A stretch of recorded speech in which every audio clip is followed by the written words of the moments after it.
5 жыл болды, деді Арманбек күрсіне тіл қатып. Сәл тыныстап алды да құлаққа жетер жетпес бәсең үнмен тағы да бірдеңені күбірледі.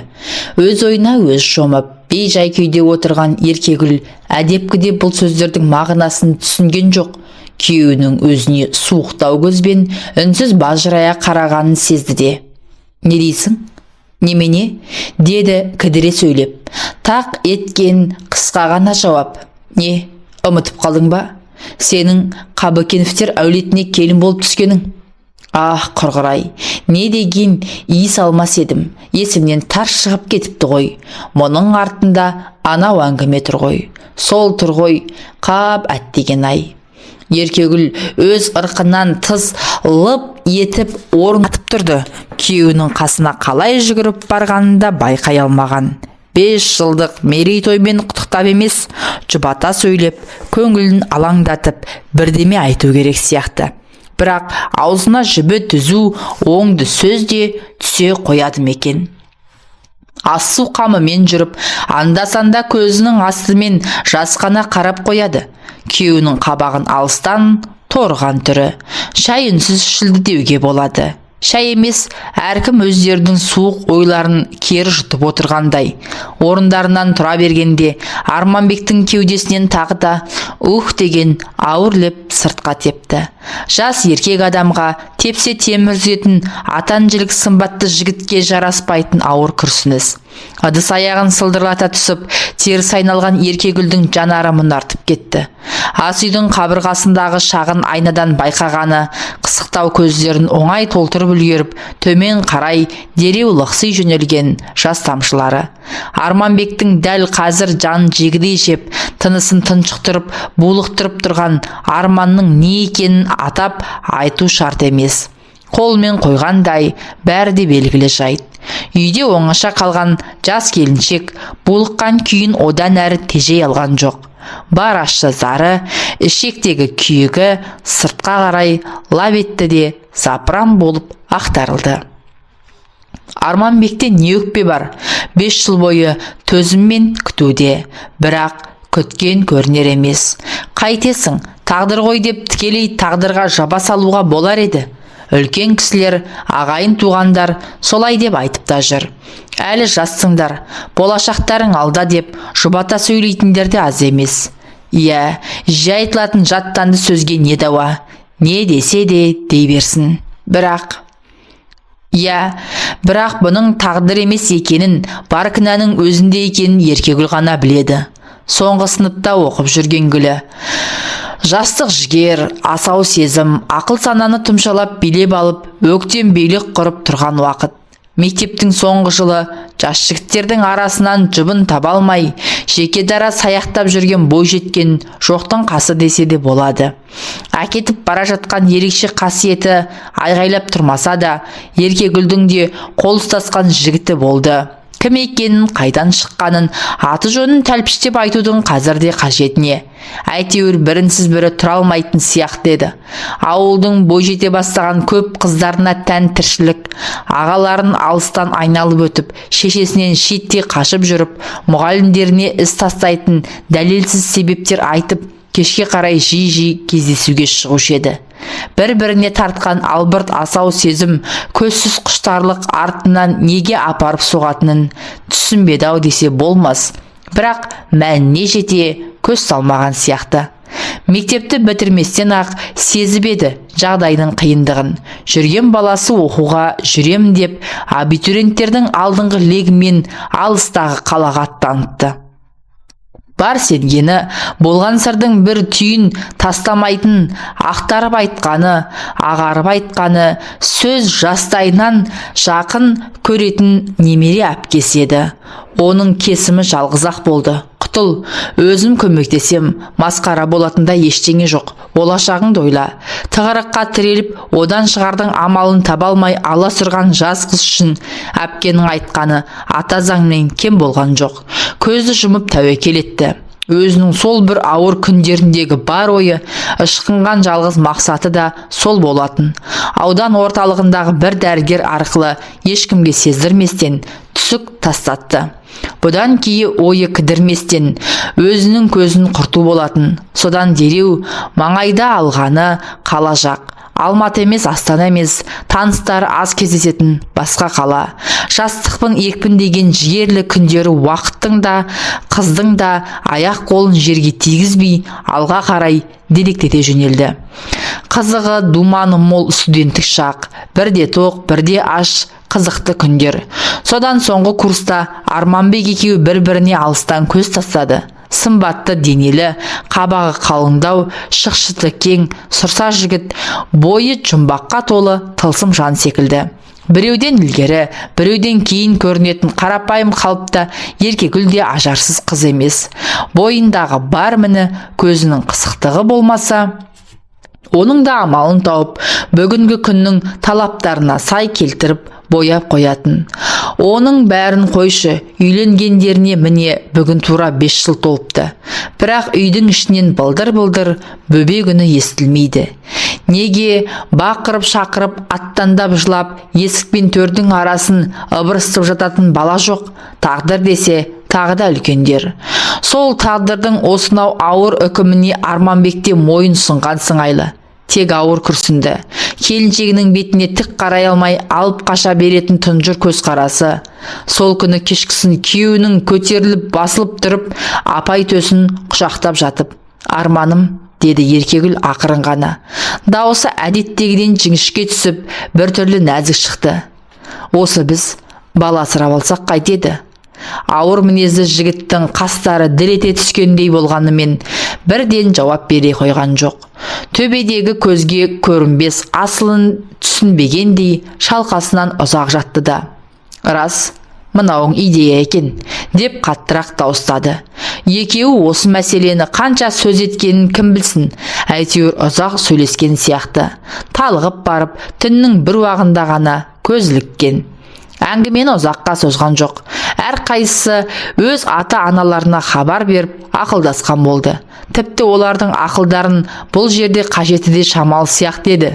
Бөбекхананы асықпай аралап жүріп, ақыры дегендеріне қол жеткізді-ау. 2 айлық қыз бара. Дәрігерлердің берген қорытындысы бойынша денсаулығы жақсы. Солақ екен, үйдің ішіндегі неше жылдан бергі қабырғаларды керіп, сіреп тұрып алған қызарлы тоң лезде сейіліп сала берді. Қабағын қарш жауған беймәлім көңілсіз көлеңке де әлде қайда зым-зия жоғалғандай.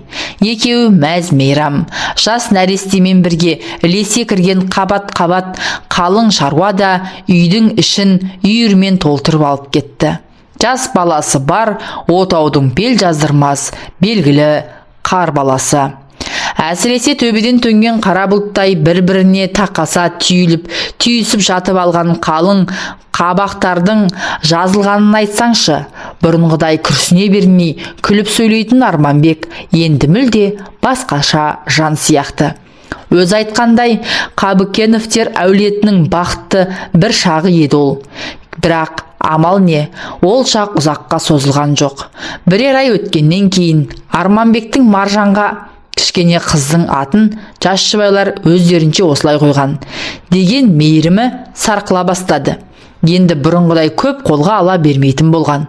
Алғашқыдай ескен арсалаңдай кірген бойы жалаяққа жатқан бейкүнә нәрестенің астысына түсіп еркелетпейді. Мейірлене келіп, мекірене ескегенде де Еркегүл оны байқамайды.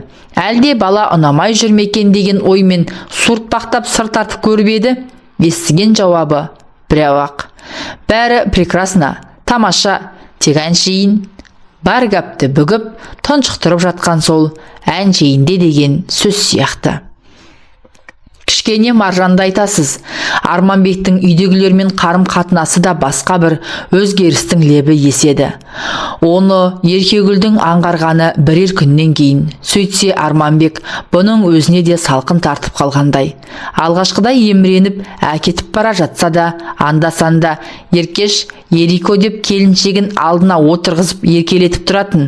Көңілі түскенде әулетті мығым қолдармен қыса құшақтап жоғары серпіп алатын. Бала көтермей жүрген жылдары уайым қылма, әлі жаспыз ғой деген сипаттағы жұбату сөздеріне қанжығасында даяр бір сөздер тұрушы еді. Ал соңғы айларда бір түрлі суынып, сыртын беріп, сырғақсып жүр. Тағы да ана бір кездердегідей, уайым басқан сәтіндегідей тартына сөйлеп, жоқтан өзгеге тарыла қалды.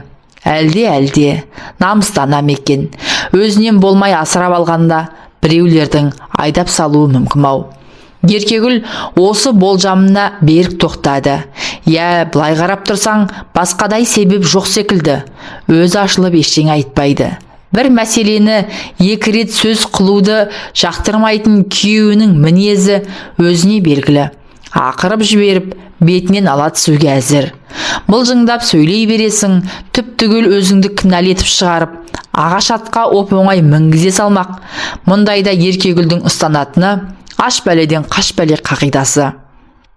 Үйдің іші нәрестенің қыңқылына толғанымен сұрғылттанып алған сүреңсіз күндер қайта басталды.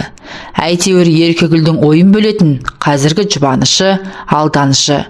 Жұмыстан баяғыдақ декреттік демалысқа шыққан ол ендігі уақытының қалай өтіп жатқанын ажыратуға дәрменсіз. Маржанда ширап, әпіл-тәпіл жүруге қам жасағысы келетін сияқты. Тұсауын кесу керек, деді бір күні Еркегүл. Қай күнге белгілесек екен?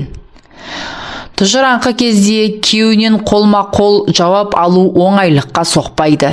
Дегенмен келіншек бұған мойынсұнбастан сәлден кейін әлгі сұрағын тағы қайталады.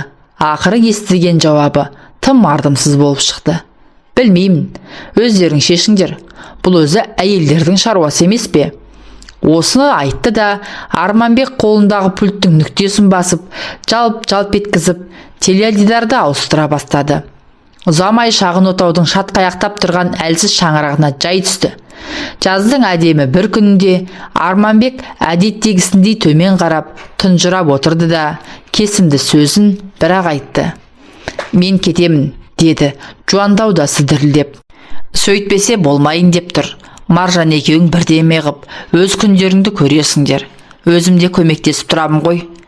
Балалы болғандарына жарты жылға жетер-жетпес қана уақыт өткен.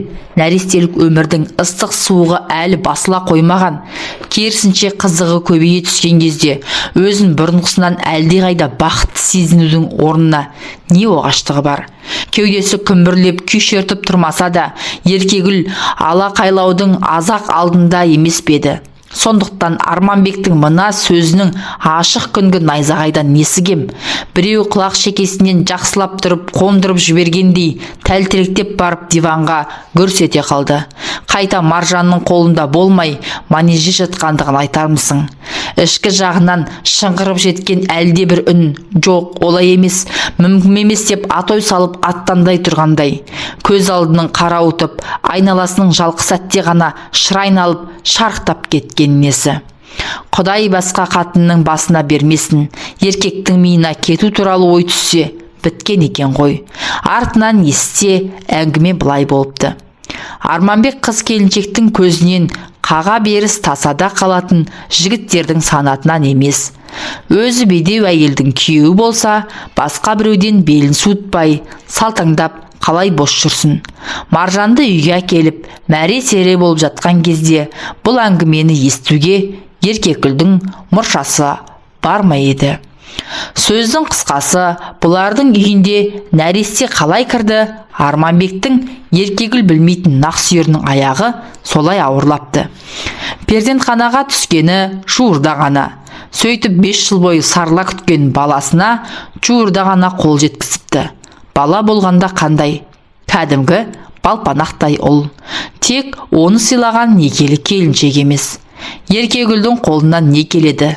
Бақырып-шақырып, қанша жылағанмен бет алған жағынан күйеуді енді қайтара алмайсың. Бұл күндері Арманбек күйеу ғана емес, бақытты әке де ғой. Бәлкім ол өзінің шын шаңырағын жаңа тапқан шығар. Жүрегімен жақсы көретін сүйікті адамы, ол өмірге әкелген өзінің бел баласы. Енді не керек? Қайт үйге деп жата қалып, жалбарынудың қисынсыз екенін Еркегүл жақсы түсінеді. алданышымен өткізген уақыт қиыншылықсыз болды деп айта алмайды. Бірақ Еркегүл бәрібір өзін сорлы адам ретінде сезініп көрген емес. Кішкене ширап жүруге жарасымен ақ Маржанды балалар бақшасына өткізді. Көп нәрсені көңіліне алмауға тырысып, бұрынғы атқарып жүрген қызметіне де құлшына кіріссін. Содан бір күні, оқиғаның бәрі осы бір күннен басталды ғой. Бір күні Маржанды балабақшадан әдеттегідей жетектеп алып шыға берген. Қоршаудың сыртында бері қарай күн сала қарап бір жігіт тұр екен. Қасынан өте берген Еркегүлге бас аяғы жоқ. «Сәлеметсіз бе?» деп жайраңдап амандасты. Таныстардың бірі болар, қара басып танымай қалғаным ба деп келіншек әлгі азаматқа еріксіз бұрыла қарады. Құр ерін жыбырлатқаны болмаса, дұрыстап амандасқан да жоқ. Бейтанысқа үңіле түскен қысық көздерінде бұл кім деген жалғыз сауал ғана. Қанша қадалғанымен шырамын алар емес. «Кешіріңіз», деді әлгі жігіт жан таласа жүріп. «Көңіл күйіңіз жақсы ма?» Танымағаннан кейін бе? Еркегүл енді тіркеу кетті. «Менің көңіл күйімнің сізге керегі қанша?» деді қатаңдау үнмен. Сол кезде басына бір ой сақ ете қалғаны. Апырмай, осы Арманбек жіберіп жүрмесе, қызын көріп, жағдайын біліп қайт демей, солай ау шамасы. Ол осы ойды басына алды. Еркегүл жүрісін жеделдете түсті. Сүрініп қабына бастаған Маржанның қыңқылына қараған жоқ. Кейіндеп артта қалған жігіттің: «Қарындас, неге қаштыңыз? Сөйлесейін деп едім» деген даусына қайрылмады. Дәл солай екен. Арманбектің жансыз ғой. Менде несі бар десеңші? Кеттім екен, енді жайымен жүрсін. Артымнан біреуді сүмеңдетіп салып қоймай. Ертеңгісін балабақшаға келсе, міне ғажап. Тағы да сол жігіт жай жүрген жоқ. Маржанды жетектеп алыпты. Қасында тұрған топ тәрбиешісіне де назар аударар емес. «Неңіз бар бұл сәбиде? Біз сізді танымаймыз ғой», деді Еркегүл алыстан ышқына айғайлап. «Бөтен адамды неге жолатасыз?» деп тәрбиешіге ұрсып тастады. Бірақ бұған селт етіп айылын жиған жігіт байқалмады. Қайта майысып, өзінше қалжың қағыстырған болып жатыр. «Қызыңыз тамаша екен. Тфә-тфә. Үй шешесі де жаман емес. Бірақ жұтынып тұрған осындай тамаша келіншекке ашушаңдық жараспайды екен». Өзі бір шамданып, шамырқануға асықпайтын терісі кеңдеу жігіт болар. Дудырыңқы қоңыр шаштары тарақпен азар-азба немене берекесін кетіріп үдірейіп тұр. Тіпті түптері шылқылдай аққан термен сабысып қалыпты. Киім киісі де олпы-солпылау. Бірақ осынау келсіз ұсқынына қарамастан екі езу екі құлағына жетіп мәз. Еркегүл қанша шаптыққанмен жігіттің қолындағы қызын жұлып алуды әбестік санады. Сосын жаймен ғана: «Біз үйге қайтатын едік» деп Маржанды екінші қолынан ұстай берген. Жігіттің төр түсіне мұнан кейін дұрыстап қараған да жоқ. Келіншектің бір қайран қалғаны әлгі бөтен кісінің қасында Маржанның өзін-өзі ұстауы болды. Әдетте қалыпты анадай көрініспен ақ өзіне қарай мамалап тұрып жүгіретін қызды қазір аттандап әлекке түскен жоқ. Мұны бас салып құшақтауды да ұмытып кеткен сияқты. Сол күні әлгі бейтаныс жігіт қояр да қоймай бұлармен лесіп жүрді. Аты Жантас екен. Орта бойлы, олпы-солпы, етжеңділеу жігіт. Жайраң қағып күлген кезде баладай мәз болуға бейім екендігі байқалады. Бойынан ескен тері иісінен Еркегүл сәл-пәл тіксініп қалғандай болды. Бірақ алғашқы күндегідей құйындай ұшып, безіп жоғалған жоқ. Келесі күні балабақшаға барар жолда басына келген ой тағы да тұрған шығар болды. Бірақ ол күні Жантас көріне қоймаған. Балабақшаға келе жатқан сайын енді Еркегүлдің өзі соны іздейтін сияқты ма қалай? Күндердің күнінде Жантас келіншекке гүл ұсынды ғой. Өзі Арманбек сияқты емес, сөзсең жігіт екен. Жүйесіздеу болғанымен балпылдай сөйлеп, айтатын әңгімесі бір таусылмайды. Сонан не керек? Сол жылдың күзіне қарсы шамаданын көтерген Жантас Еркегүлдің үйіне кіріп алды. жүрегінің түбінде осынау қарапайым да ақкөңіл жігітке деген бір нәзік сезім оянғандай. Жантастың ұсынысына қарсы болмағаны да сондықтан. Бейне бір жаңа үйленген жас қалыңдықтай, қайтадан қутын қаққан келіншектің жүзі баяғыдай нұрланып сала берген. Бұған дейінгі өмірінде Арманбек есімді мінезді азамат болмағандай, жар төсегіне бұрын соңды жатып көрмегендей, Жантастың алғаш рет оңашада жақындасуынан тұла бойы қалтырап, басына ноқта салынбаған байталдай дір-дір етті. Екеуі үй болысымен ақ жақсы тіл табысқан секілді. Әне міне дегенше ыстық суығы басылмаған жарты жылда желіп өте шығып еді. Жантастың өсірсе кішкене Маржанға деген ықыласы ала бөтен. Балабақшадан барып өзі алады, өзі әкеледі. Үйге келгесін өзі тамақтандырып, өзі ойнатады. Тіпті Айшайға қарамай сәбиін ваннаға салып шомылдыратын да өзі. Еркегүлдің жұмысы бірден жеңілдеп сала берді. Бір рақаты сезімнің әлдейінен арыла алар емес. Қандай балажан жігіт деді ішінен таң болып. Арманбек өктем, мықты болғанмен мұндай балажан емес еді ғой. Бірақ келе-келе байқағаны, Жантастың өзіне ептеп салқындай бастағаны. Салқындағанда бұған қатты сөйлемейді, қолынан итермейді, мін тағып мыңқылдамайды.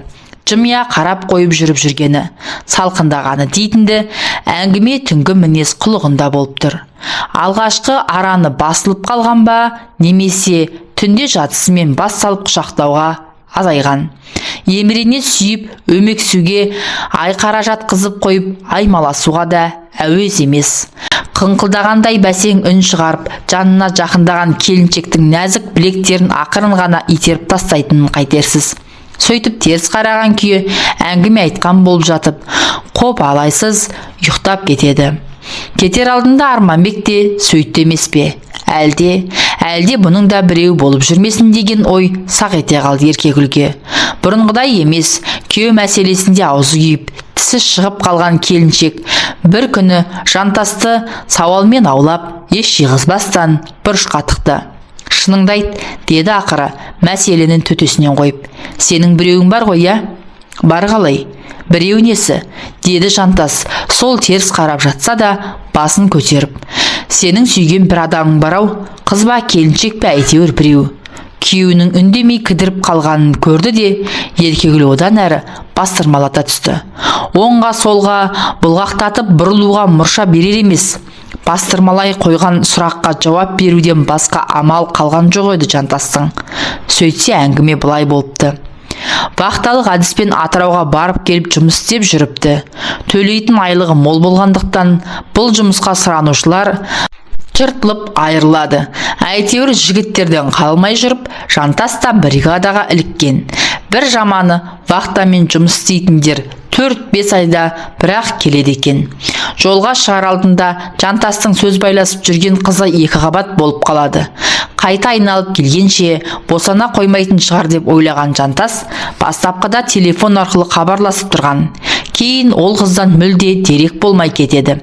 Вақталық жұмыс уақыты бітіп, шағын қалаға қайта оралған Жантас дереу сүйген қызын іздеуге кіріспей ме?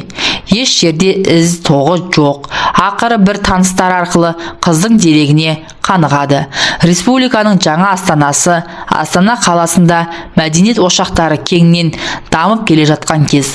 Жантастың қызын сонда мықты бизнесмендердің бір мейрамханада би-билеуге шақырған екен. Аяғы ауыр бойжеткен баласын босана салып, алды-артына қарамастан дереу солай аттаныпты.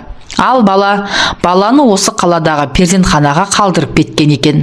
Астанаға бармай тұрып, Жантас жаншыра сәбиін іздемей ме?